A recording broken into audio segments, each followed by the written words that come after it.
Bonjour à toutes et à tous. Alors aujourd'hui, on va se pencher sur un document vraiment particulier. Ce n'est pas un article de journal, ce n'est pas un rapport officiel, non. C'est une déclaration politique, une tribune. Elle est signée par Cyril Sambaka, qui est le président d'un parti d'opposition au Cameroun. Et le texte, il porte sur le décès en détention d'un autre opposant, Anicet Ekane. Ce qui est fascinant, c'est que ce texte est construit comme un véritable acte d'accusation.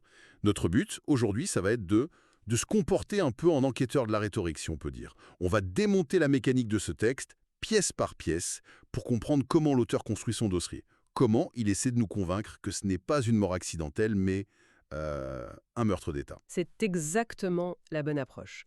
Parce qu'il faut être clair dès le départ, c'est un document militant. Chaque mot est pesé, chaque image est choisie pour son impact émotionnel et politique. Ce n'est pas un texte qui cherche la neutralité, pas du tout. Il cherche à mobiliser, à indigner. Et notre travail, ça va être de mettre en lumière les rouages de cette machine argumentative. Comment, à partir d'un drame humain, l'auteur parvient-il à construire un réquisitoire politique aussi puissant contre le pouvoir en place? C'est un vrai cas d'école. Bon, alors, allons-y. L'auteur ne perd pas de temps. Dès les premières lignes, il pose le décor en présentant la victime, Anicet Ekane. On apprend son âge, 74 ans, son statut d'opposant. Mais il y a un détail qui m'a tout de suite frappé, et qui n'est clairement pas anodin. Il le décrit comme étant oxydépendant, à cause d'un Covid long. Il avait besoin en permanence d'un appareil respiratoire.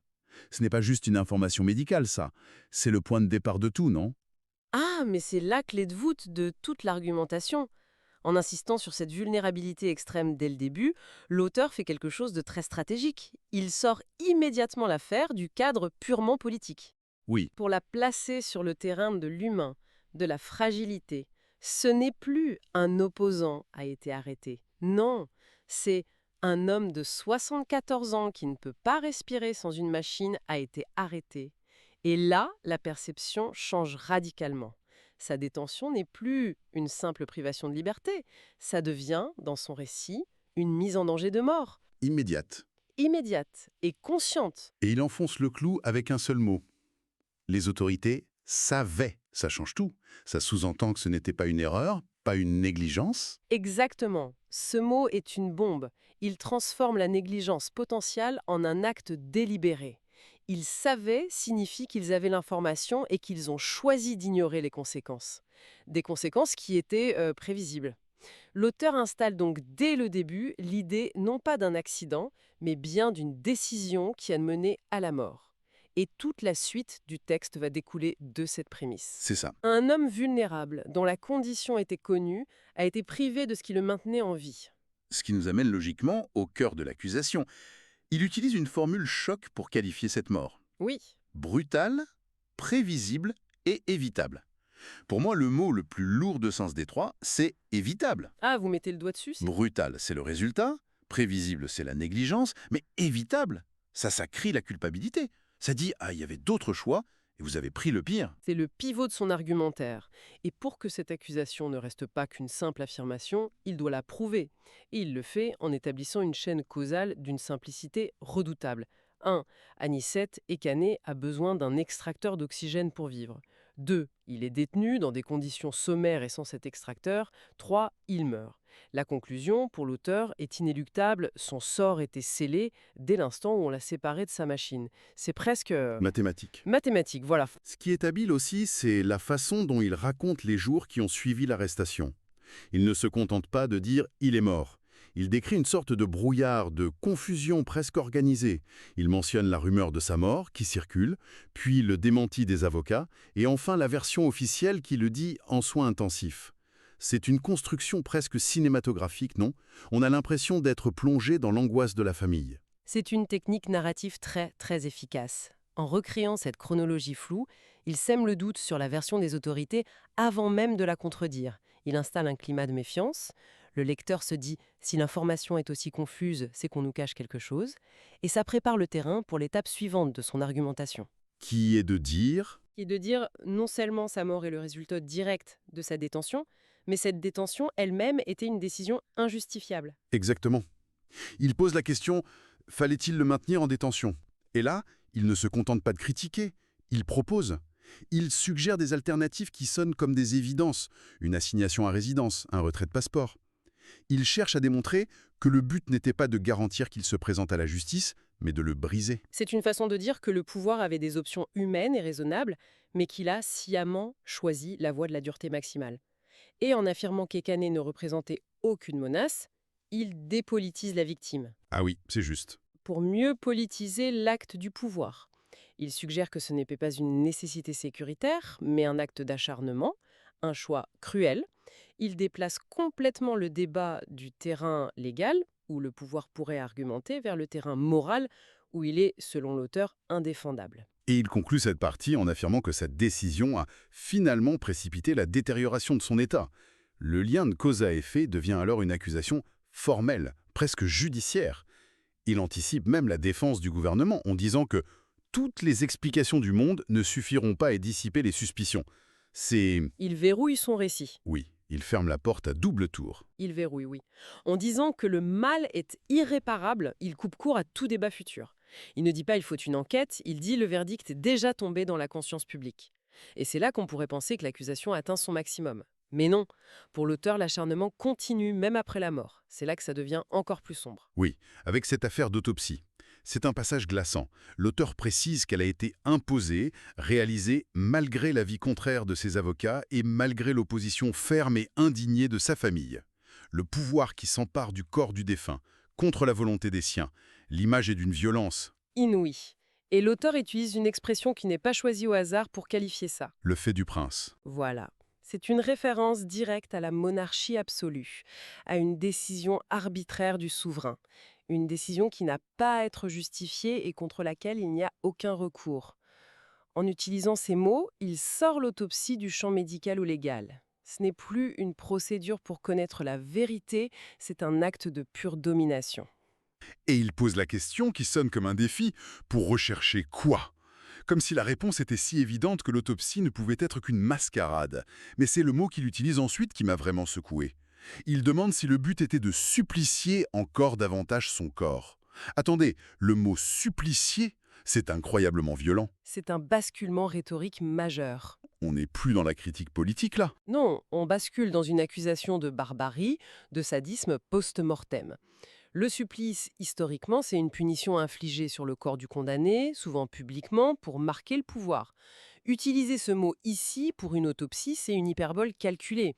L'auteur veut nous faire comprendre que, de son point de vue, cet acte n'a aucune visée scientifique. C'est une profanation. Une dernière humiliation. Une dernière humiliation infligée à celui qui a osé s'opposer. Une façon de le déposséder de sa dignité même dans la mort. C'est une accusation d'une cruauté qui dépasse l'entendement. Et pour parachever ce tableau, il ajoute un dernier élément, le silence. Les conclusions de cette autopsie imposée tardent à venir. Ce silence, sous sa plume, n'est pas un délai administratif. Non, c'est une preuve de dissimulation. C'est la dernière pièce du puzzle. Il écrit « À croire qu'une chape de plomb est désormais maintenue sur une vérité qu'il faut taire. » Chaque élément s'emboîte parfaitement dans son récit. La détention, la confiscation de l'appareil, l'autopsie forcée et maintenant le silence. Tout concourt à peindre le portrait d'un pouvoir opaque, arbitraire et coupable. Il parle d'un gouffre infranchissable qui se creuse entre les citoyens et le pouvoir. Il ne s'agit plus seulement de la mort d'un homme, il s'agit de la mort de la confiance. Après avoir posé tous ces éléments, comme un procureur, l'auteur prend de la hauteur. Il transforme ce drame individuel en un symbole politique puissant. Il parle de chant du cygne, de fin d'un cycle.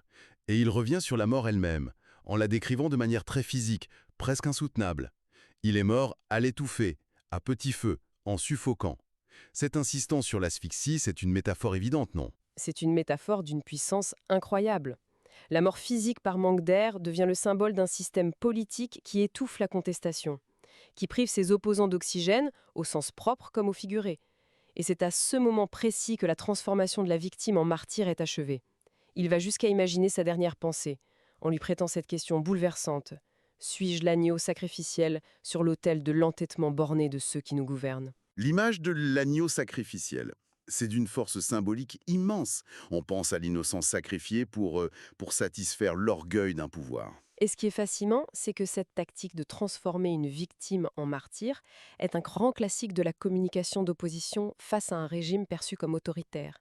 Le but, c'est pas seulement de chercher la justice pour un individu, c'est de créer un symbole si puissant qu'il force le public à choisir un camp. L'individu Anicet Ekane disparaît au profit de la cause. Sa mort devient un événement fondateur, un cri de ralliement. La conclusion du texte est donc un appel. Quand il écrit qu'Anicet Ekane, en mourant, fait irruption dans notre mémoire collective, il ne constate pas, il ordonne. Il dit « n'oubliez pas ». Sa mort n'est pas une fin, mais le début d'une exigence de justice. La dernière phrase, « son ombre portée crie déjà justice », elle est très belle. C'est la transmutation finale. Ce n'est plus l'homme qui parle, c'est son souvenir, son fantôme. C'est ça. Le drame personnel est devenu une arme politique. Le corps supplicié est devenu un étendard. L'objectif de l'auteur est atteint. Prendre un événement tragique, lui donner une signification qui le dépasse et en faire un levier pour la critique du régime. L'ombre de la victime est désormais une force agissante dans le débat public. C'est le pouvoir de la narration. En résumé, si on reprend notre rôle d'enquêteur, on a vu comment ce texte, pas à pas, construit son dossier. Il part d'un fait humain poignant, La vulnérabilité d'un homme malade, il établit ensuite un lien de causalité implacable entre les décisions du pouvoir et sa mort. Il dénonce l'acharnement post-mortem avec l'autopsie, et enfin, il élève la victime au rang de martyr. C'est un travail d'orfèvre. exactement. La méthode est la clé. Des faits précis, vérifiables, servent de fondation à une argumentation qui quitte le terrain de la simple critique politique pour celui de la morale. Il accuse le pouvoir non seulement d'une erreur politique, mais d'une faute éthique fondamentale.